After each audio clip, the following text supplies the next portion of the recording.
Hello everyone! Welcome to my YouTube channel, Giselle C Vlogs.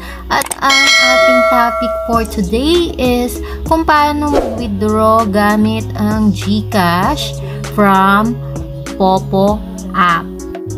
Bago ako mag-start, shoutout to Jared TV Trust, pa-shoutout daw, and to Miss Angel. Dahil siya ang nag-request na gawan ko daw ng video kung paano mag-withdraw sa Popo gamit ang GCash.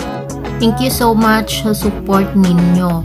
And of course, para po sa mga hindi pa po nakaka-subscribe, please don't forget to subscribe my channel, Giselle C Vlogs, and paki-follow na rin po ang aking page, Giselle page or Giselle Castro sa Facebook.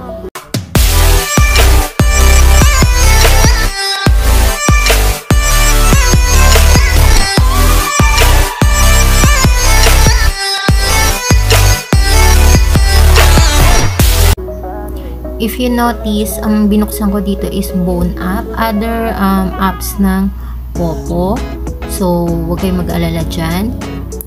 Doon po sa isang nag-comment sa akin, doon sa aking account, sinasabi niya wala naman daw USDT. So, ipapakita ko sa iyo kung paano makikita yung sinasabi kong USDT. I-click natin tong top up sa coins.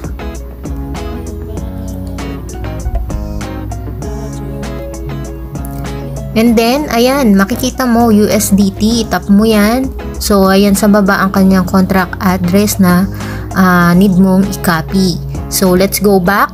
Okay, paano tayo mag-withdraw gamit ang GCash? So, itap natin tong withdraw. So, ayan. Kung makikita nyo, meron na akong 179,679.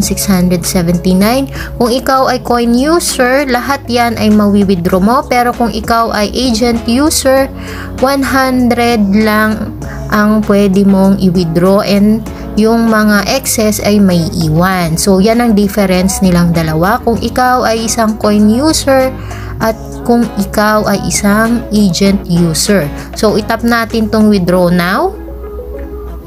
So, ayan. Naka-set up na yung aking GCash.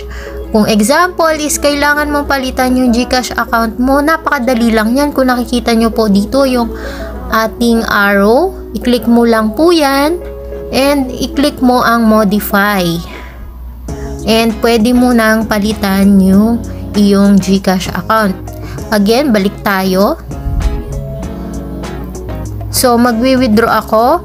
Ang mawi-withdraw ko ay $17.97. So, withdraw now.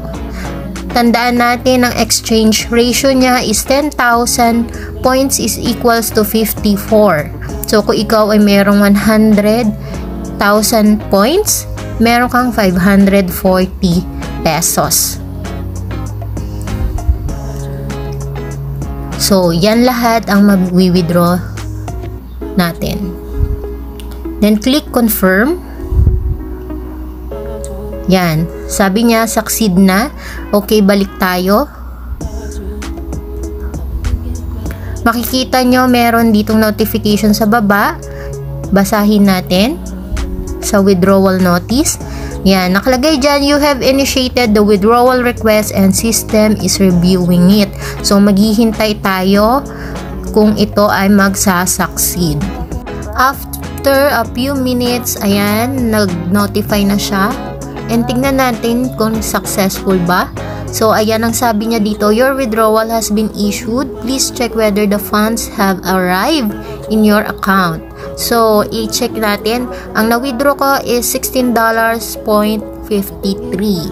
So, i-check natin ang details kung magkano ang matatanggap ko. So, ang matatanggap ko daw is 892 pesos 0.62. So, i-check natin siya. Okay, let's check kung may dumating nga. So, ayan. Nakikita nyo, 892.62. Same po doon sa successful transaction na nandun po sa ating Popo account o Vone account.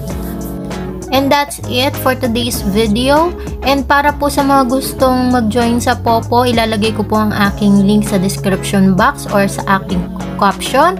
And para sa gusto pong mag-join sa aking agency, MS Agency, make sure na meron po kayong time. Kayo po ay babae, nasa tamang edad at meron kayong oras para hindi po sayang ang ating effort. Thank you! Bye!